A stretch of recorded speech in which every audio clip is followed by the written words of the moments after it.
Bom dia, pessoal, estamos aí hoje aí, ó, na Branco Scooter.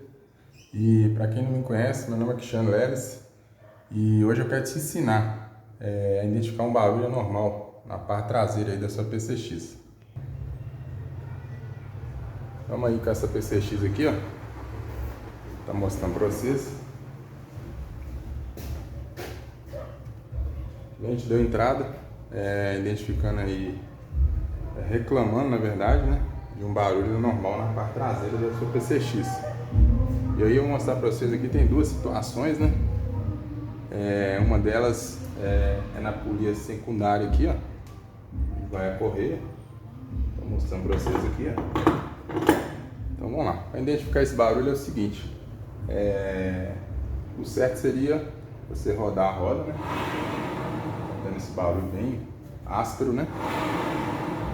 E aí você faz o teste. Você tira a polia. Se o barulho parar, quer dizer que são nesses rolamentos aqui.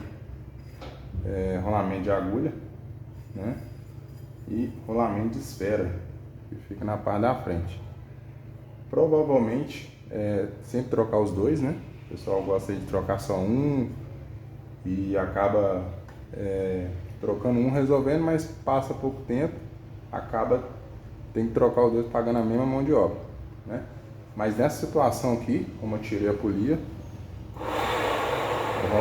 o barulho ainda continua. E eu te mostrar para vocês aqui, nós vamos estar retirando essa carcaça aqui, juntamente com a do motor. Vou mostrar para vocês aqui, ó, desmontamos a carcaça, né? Vai ser isolamento, são 3 engrenagens, né? E mais 3 rolamentos aqui, ó. Os dois que tá com barulho, né, tá com a folga excessiva, são esse e esse.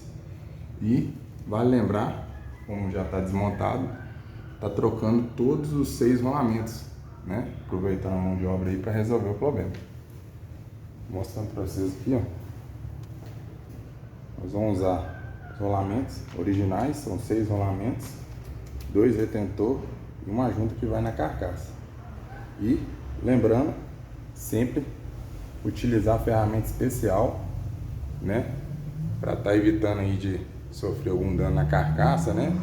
E tá executando aí um serviço com excelência, tá ok? E aí, eu agradeço, fica a dica aí e até o próximo vídeo.